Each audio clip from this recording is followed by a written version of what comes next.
집에 있는 교회 묵상의 집. 오늘은 2023년 8월 10일 목요일. 오늘도 말씀과 함께 시작하는 하루입니다. 말씀 가운데 주님의 은혜가 우리에게 임하길 빕니다. 말씀이 우리와 함께, 우리가 말씀과 함께. 오늘 묵상 말씀은 예레미야 17장 19절에서 27절, 하나님의 특별함, 순종, 19, 20절.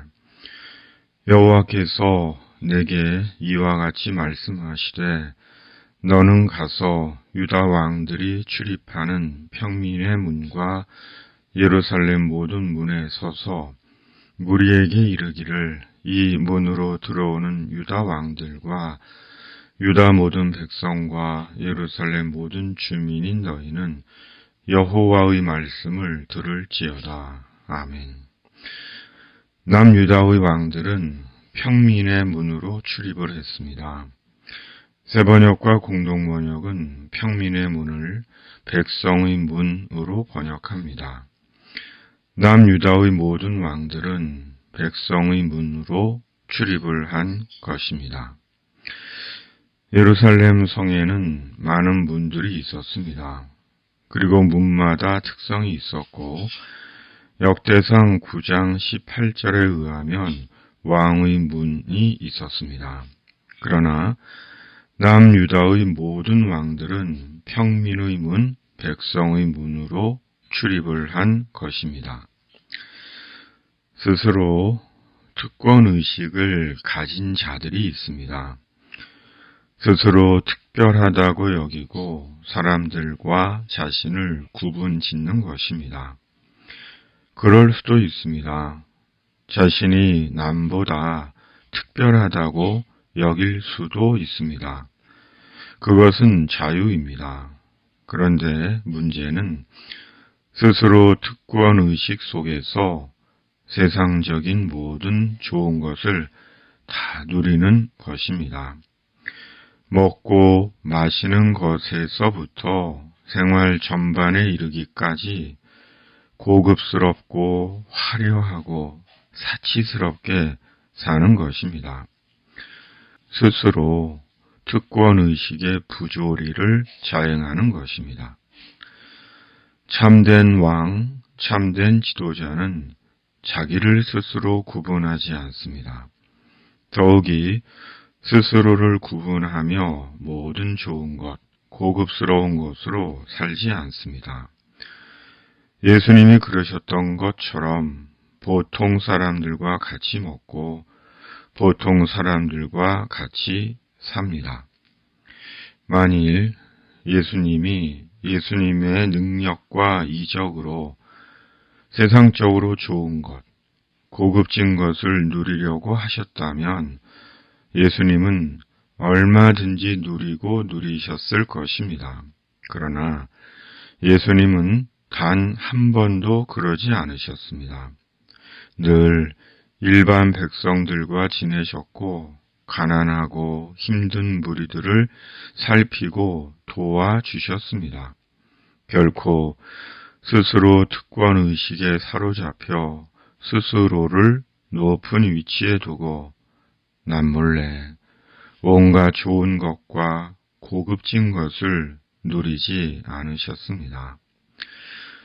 스스로 특권의식에 사로잡혀 세상의 모든 좋은 것과 고급진 것들로 산 자들은 주님 앞에서 자신들이 누렸던 것에 대해 하나님의 엄중한 심판과 판결을 받을 것입니다. 왜냐하면 그것이 하나님의 공의이기 때문입니다. 그러므로 교만한 특권의식이 아니라 겸손히 사람들과 나누고 함께 살아가는 것입니다. 21절에서 27절. 여호와께서 이와 같이 말씀하시되 너희는 스스로 삼가서 안식일에 짐을 지고 예루살렘 문으로 들어오지 말며 안식일에 너희 집에서 짐을 내지 말며 어떤 일이라도 하지 말고 내가 너희 조상들에게 명령함같이 안식일을 거룩히 할지어다. 그들은 순종하지 아니하며 귀를 기울이지 아니하며 그 목을 곧게 하여 듣지 아니하며 교훈을 받지 아니하였느니라. 여호와의 말씀이니라.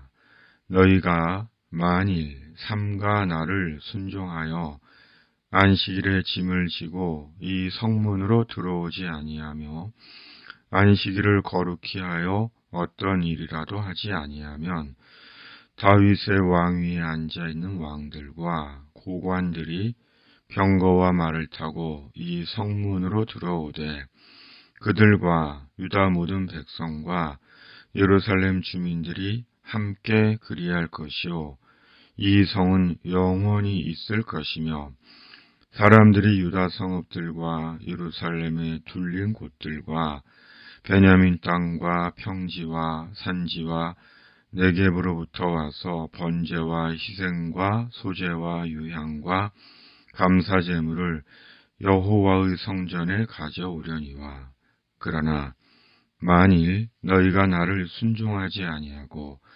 안식일을 거룩되게 아니하여 안식일에 짐을 지고 예루살렘 문으로 들어오면 내가 성문에 불을 놓아 예루살렘 궁전을 삼키게 하리니 그 불이 꺼지지 아니하리라 하셨다 할지니라 하시니라. 아멘.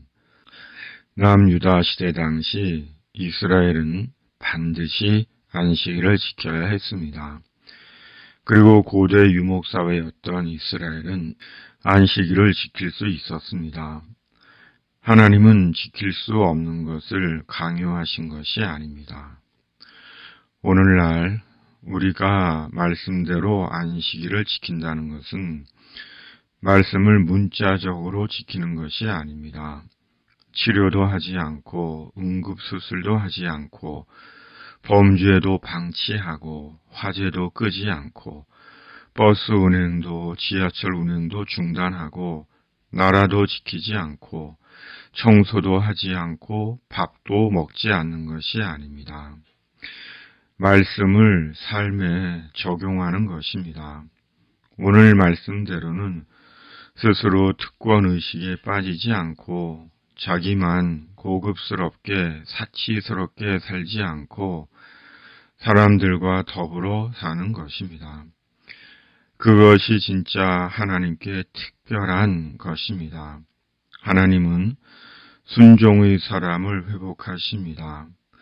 하나님과의 관계를 회복하시고 그의 인생과 공동체를 회복하십니다. 왕이 통치하는 시대 같습니다. 상권 분립의 정부는 간대없고 절대 군주가 나라를 다스리는 것 같습니다. 어디까지 절망하고 언제까지 참고 기다려야 하는 것인지 알 수 없지만 주님의 말씀은 살아 있습니다. 그러므로 낙심하지 맙시다. 끝까지 주님의 말씀을 듣고 순종하는 자가 됩시다. 주님께서 주님과의 관계를 회복하시고 개인적으로 공동체적으로 속히 회복하실 것입니다. 오늘도 묵상의 집 가족들을 주님의 이름으로 축복합니다. 악이 더 이상 활개치지 못하는 나라와 진리와 구원의 교회를 위해 기도합니다. 주님께서 속히 이루어 주시기를 바랍니다. 병으로 아픈 당신에게 주님의 치유가 임하기를 가족의 마음으로 묵상의 집이 기도합니다. 전국 복음 위에 응원의 손을 내미시는 겸손한 당신에게 오늘도 오병이어 이적의 역사가 있기를 기도합니다. 세상의 모든 이방 민족에게 예수 구원의 복음이 전해지기를 기도합니다. 아멘. 주기도. 하늘에 계신 우리 아버지, 아버지의 이름을 거룩하게 하시며 아버지의 나라가 오게 하시며 아버지의 뜻이 하늘에서와 같이 땅에서도 이루어지게 하소서. 오늘 우리에게 일용할 양식을 주시고 우리가 우리에게 잘못한 사람을 용서하여 준 것 같이 우리 죄를 용서하여 주시고 우리를 시험에 빠지지 않게 하시고 악에서 구하소서. 나라와 권능과 영광이 영원히 아버지의 것입니다. 아멘.